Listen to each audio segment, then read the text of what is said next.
कक्षा 10वीं, विषय हिंदी, पाठ माता का अंचल, पुस्तक का नाम कृतिका और व्याख्यान 1। पाठ हमने पढ़ा दिया था आपको, तो हम इसकी दोहराई करेंगे अब। और लेखक का नाम है शिवपूजन सहाय। पाठ का नाम माता का अंचल। तो सबसे पहले हम कि माता का अंचल जो पाठ है वो किसके द्वारा रचित है और उसका जीवन परिचय जान लेते हैं। तो माता का अंचल जो पाठ है वो शिवपूजन सहाय के द्वारा रचित है, उनके द्वारा लिखा गया है। और शिवपूजन सहाय जी का जो जीवन परिचय है उसमें शिवपूजन सहाय का जन्म सन 1893 में गांव उनवास, जिला भोजपुर, बिहार में हुआ। उनके बचपन का नाम भोलानाथ था। 10वीं की परीक्षा पास करने के बाद उन्होंने बनारस की अदालत में नकल नवीस की नौकरी की। तो नकल नवीस होता है जो कार्यालय आदि का वह लिपिक जो दस्तावेज़ों आदि की नकल तैयार करता हो। बाद में वे हिंदी के अध्यापक बन गए। असहयोग आंदोलन के प्रभाव से उन्होंने सरकारी नौकरी से त्यागपत्र दे दिया, इस्तीफा दे दिया। शिवपूजन सहाय अपने समय के लेखकों में बहुत लोकप्रिय और सम्मानित व्यक्ति थे। उन्होंने जागरण, हिमालय, माधुरी, बालक आदि कई प्रतिष्ठित पत्रिकाओं का संपादन किया। इसके साथ ही वे हिंदी की प्रतिष्ठित पत्रिका मतवाला के संपादक मंडल में थे। सन 1963 में उनका देहांत हो गया। अब हम शिवपूजन सहाय जी की रचनाएं देखते हैं। शिवपूजन सहाय जो थे मुख्यतः गद्य के लेखक थे और इन्होंने जो रचनाएं लिखी उनमें देहाती दुनिया, ग्राम सुधार, वे दिन वे लोग और स्मृति शेष आदि उनकी दर्जन भर लगभग ऐसी गद्य कृतियाँ प्रकाशित हुई है। और शिवपूजन रचनावली के 4 खंडों में उनकी संपूर्ण रचनाएं प्रकाशित हैं। अब हम उनकी साहित्यिक विशेषताएं देखते हैं कि उनके साहित्य की क्या विशेषताएं हैं।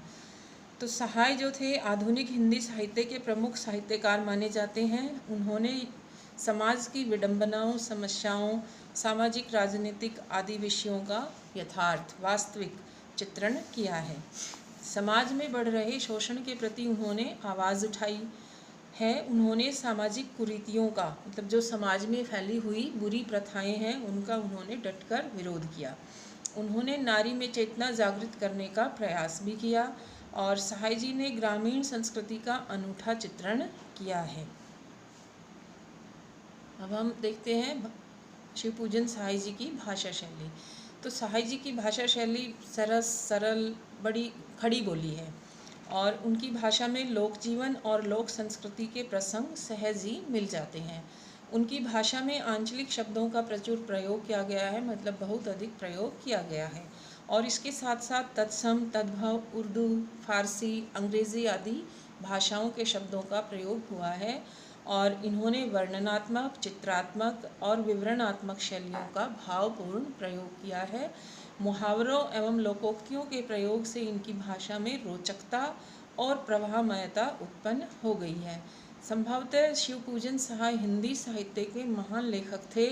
उनका हिंदी साहित्य में अपूर्व योगदान है, अर्थात हम उनके योगदान को भूल नहीं सकते। अब हम देखते हैं पाठ का परिचय।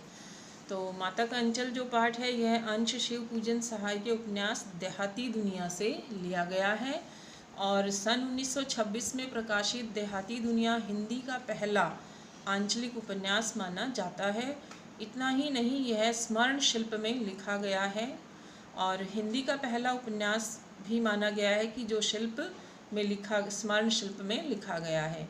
इसमें ग्रामीण जीवन का चित्रण ग्रामीण जनता की भाषा में प्रयोग किया गया है और लेखक ने उपन्यास की भूमिका में यह संकेत दिया है कि ठेठ से ठेठ देहाती या अपढ़, गंवार, निरक्षर, हलवाहे और मजदूर भी बड़ी आसानी से इसे समझ सके। आत्मकथात्मक शैली में रचे गए इस उपन्यास का कथा शिल्प अत्यंत मौलिक और प्रयोगधर्मी है।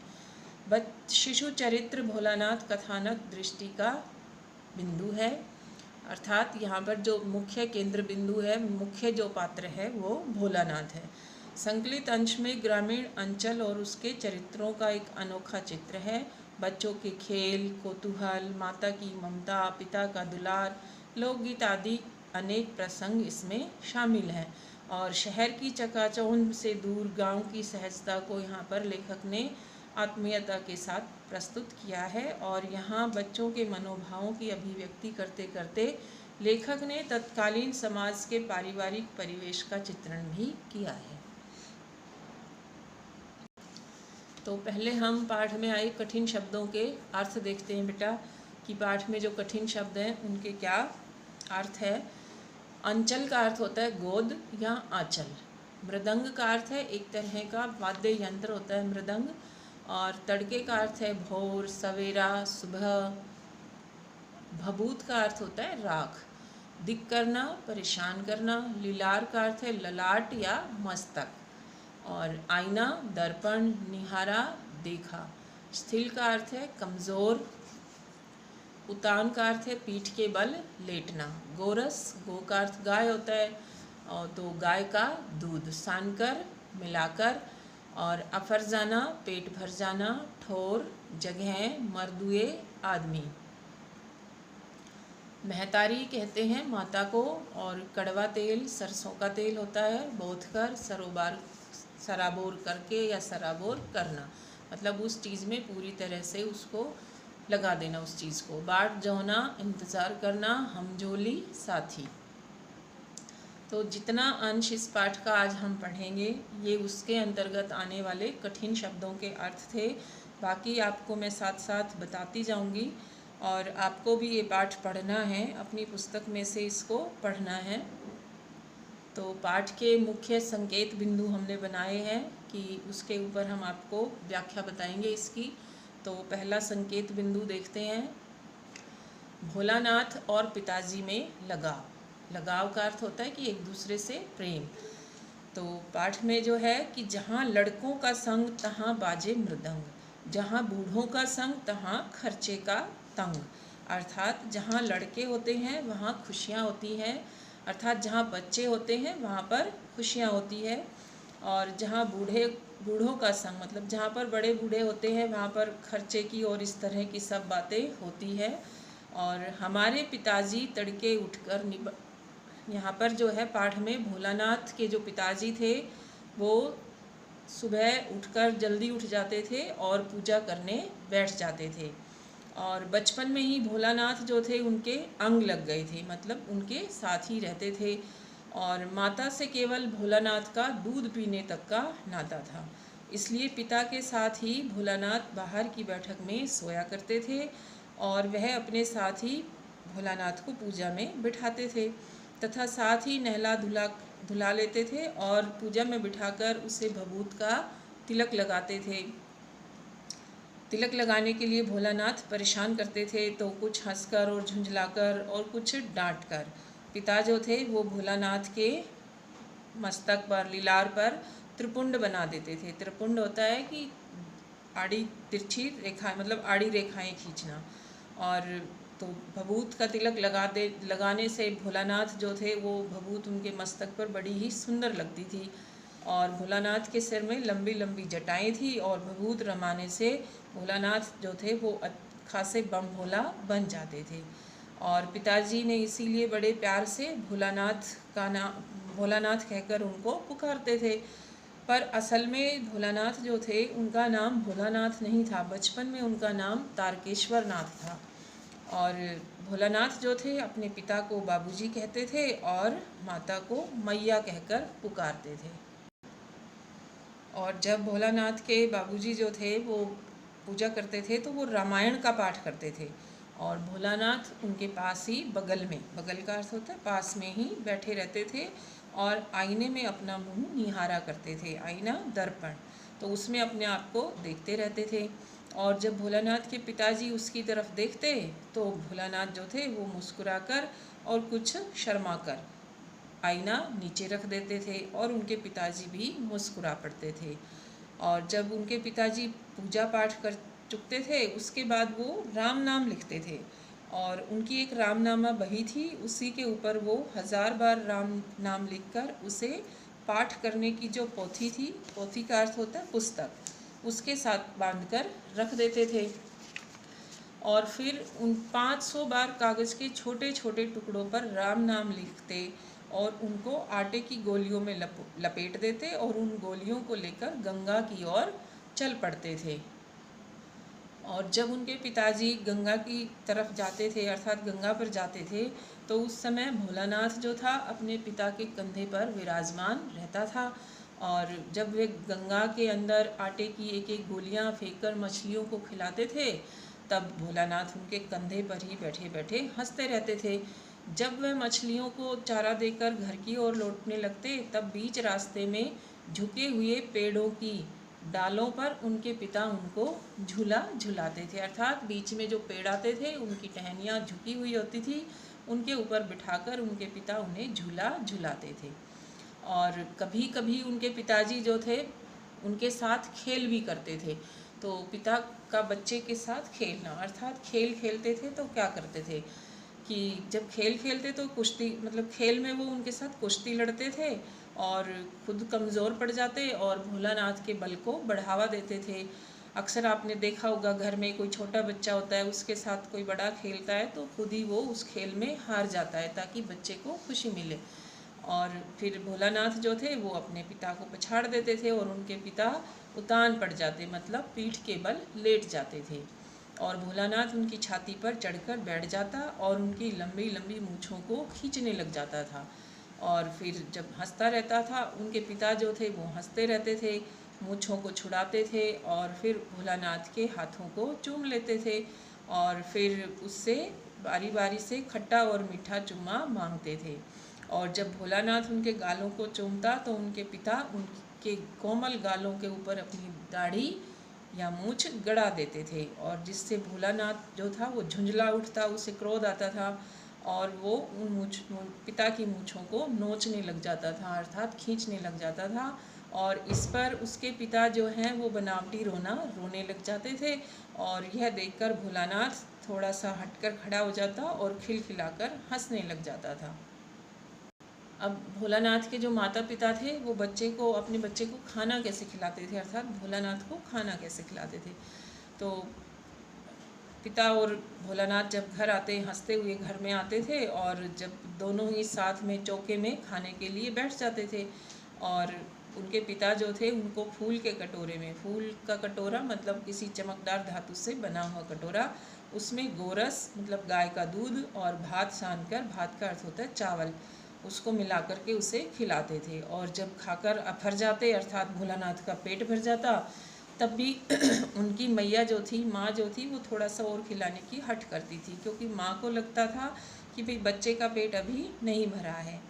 और उनके बाबूजी से भी वो कहती थी कि आप तो बच्चे को 2-4 दाने के कौर खिलाते हैं और इससे बच्चा जो है थोड़ा सा खाने पर समझ लेता है कि मैंने बहुत खा लिया। और वो उनको ये भी कहती थी कि आप खिलाने का ढंग नहीं जानते और कहती थी कि जब बच्चा भर मुँह कौर खाएगा तभी दुनिया में ठौर पाएगा, अर्थात ठिकाना पाएगा। और फिर वो उनको कहती, देखिए मैं खिलाती हूँ, आप खिलाने का ढंग नहीं जानते, मतलब जो मर्द होते हैं, पुरुष होते हैं, वो बच्चों को खिलाने का तरीका नहीं जानते और माँ के हाथ से खाने पर बच्चों का पेट भरता है। और यह कहकर वह भी दही भात शांति और अलग अलग बच्चे को जो है वो पक्षियों के नाम पर कोर बना बना कर खिलाती, कोई तोता, कोई मैना, कोई कबूतर, हंस आदि बना देती थी और कहती जल्दी खा लो नहीं तो उड़ जाएंगे। पर भोलानाथ उनको बहुत जल्दी खा लेता था और उन पक्षियों को उड़ने का मौका ही नहीं देता था। और जब वो सारी उन बनावटी चिड़िया, कबूतर, मोर, हंस उनको खा जाते, तब उनके बाबूजी उनसे कहते कि अच्छा अब तुम राजा हो और जाओ खेलो। और बस फिर क्या था, भोलानाथ उठता, उछलता कूदता और अपना रस्सी से बंधा हुआ काठ का घोड़ा लेकर गली में बाहर घूमने खेलने के लिए निकल जाता था। और भोलानाथ की जो माँ थी उनकी देखभाल बड़े अच्छे से करती थी कि जब भोलानाथ के सर में, भोलानाथ की माँ उसको पकड़कर उसके सिर में तेल लगाती थी, मालिश करती थी तेल की, और नाभि और मस्तक पर काला टीका लगाती थी कि भाई बच्चा जो है छोटा है और बच्चे को नज़र नहीं लग जाए इसलिए। और उसकी चोटी गूंथती थी, फिर उसको एक रंगीन कुर्ता टोपी पहनाकर तैयार कर देती थी। और इस प्रकार से जो भोलानाथ थे वो बिल्कुल कन्हैया बन जाते थे, कान्हा के जैसे लगते थे, और फिर गली में खेलने के लिए निकल जाते थे।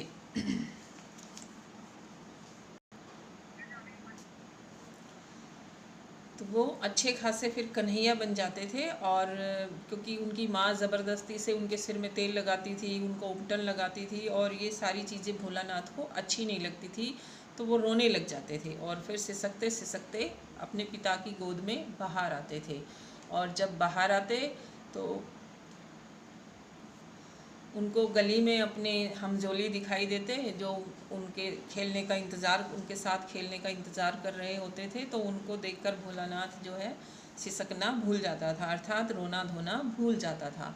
अब बच्चों के जो खेल खिलौने थे वो थे कि जब भोलानाथ घर से बाहर आते तो बाट जोहने वाला बालकों का उनको झुंड मिल जाता था। बाट जोहने वाला मतलब इंतज़ार करने वाला, और झुंड का अर्थ है समूह, मिल जाता था। और उन खेल के साथियों को देखकर भोलानाथ भी सिसकना भूल जाते थे और बाबूजी की गोद से उतर जाते और अपने उन हमजोलियों के साथ, मतलब उन साथियों के साथ मिलकर या उनके दल में मिलकर तरह तरह के तमाशे करने लग जाते थे।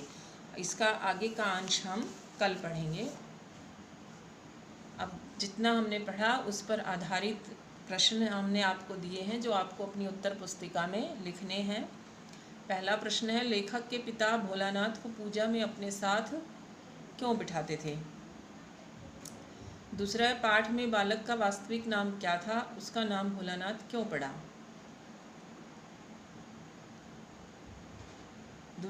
तीसरा है, माँ को बाबूजी के खिलाने का ढंग पसंद क्यों नहीं आया था?